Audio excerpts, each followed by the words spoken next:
हम्म। और मेरी जाती मालूमात के मुताबिक एक बहुत बड़ा फर्क आने वाला है अगले चंद दिनों में। आपने देखा है 24 न्यूज बंद हुआ है, जी बिल्कुल सर। सर कहीं उसकी बंद क्या नहीं। वजह बनी है? इसहाक डार साहब, वो हमारे एक बहुत अच्छे एंकर हैं, इफ्तिखार अहमद साहब। जी उन्होंने इसहाक डार साहब को ला के, पीजे मीर को बिठा के, एक और को बिठा के एक प्रोग्राम करवा दिया उनसे। जी तो प्रोग्राम जब शुरू हुआ है तो उसके 10 मिनट बाद कॉलें आनी शुरू हो गई जी 24 न्यूज की इंतजामिया को। जी ये आपने सागदार को क्यों बिठाया हुआ है, तो मफरूर है, तो फलाना है, तो ढमकाना है। जी उन्होंने कहा जी, इन्हें सुप्रीम कोर्ट ने सेनेटरशिप बहाल की है, अब इनका वो स्टेटस नहीं है जहां आप इशारा कर रहे हैं। जी।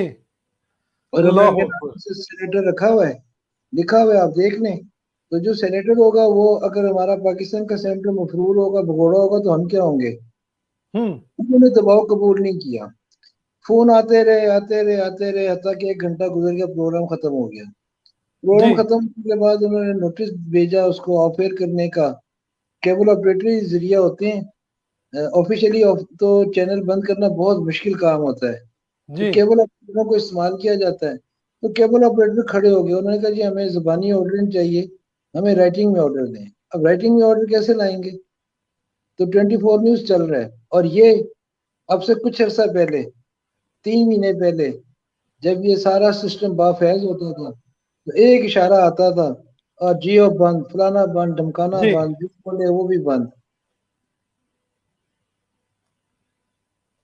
बिल्कुल ऐसी है, दुरुस्त फरमाया तो आपने। हिसाबदार को बर्दाश्त करना जी मौजूदा हुकूमत के लिए बहुत मुश्किल इसलिए है कि डार साहब की बात ना पाकिस्तान के अंदर और पाकिस्तान के बाहर जी बहुत से हल्कों में सुनी जाती है। डार साहब की गुफ्तगू मेरे आपके लिए नहीं होती, हमें तो शायद सही करके समझ भी नहीं आती, लेकिन वो उनको समझ आती है जो इकोनॉमी के उस्ताद हैं, जी जो समझते हैं कि ये मामला क्या है, इसने कैसे होना है, कैसे हल होना है। उनका एक कैलिबर है डार साहब का।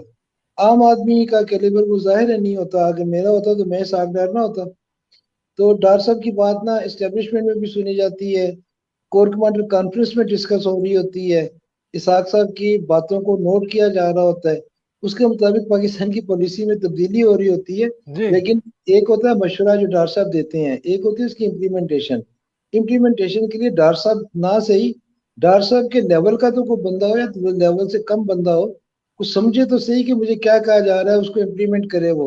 उन्होंने खोते बिल्कुल। भी चढ़ाए हैं। अब ये जी शौकत तरीन बैठा हुआ है, या पहले हफीज शेख था, या असद उमर था, या वो एक लौंडा सा था, इनका क्या काम है कि इन मामलात को संभाल सकें? इस काबिल होते तो आज ये हाल होती है, आज पाकिस्तान की आवाम भूखी मर रही है। अगर इनमें इतना कैलिबर होता तो ये करना क्या होते? तो अच्छा, डार ट्वेंटी बाहर ही फोर चैनल जो बंद होने की वजह है वो मतलब डार साहब का वो इंटरव्यू था। जी, डार साहब का वो इंटरव्यू था। और कल मैंने देखा बड़ा मजे का वही जवाब दे प्रोग्राम, जिसमें डार साहब आए हुए थे। तो वो जो उस प्रोग्राम के एंकर है इफ्तिखार अहमद साहब, जी उन्होंने हुकूमत को चिढ़ाने के लिए अपने मेहमानों के नामों के साथ तो नाम लिखे कि ये पीजे मीर है, ये फलाना है, ये फलाना है। अपने नाम के, अपनी शक्ल तस्वीर के नीचे लिखा है सागदार। वाह, क्या बात है, क्या बात है।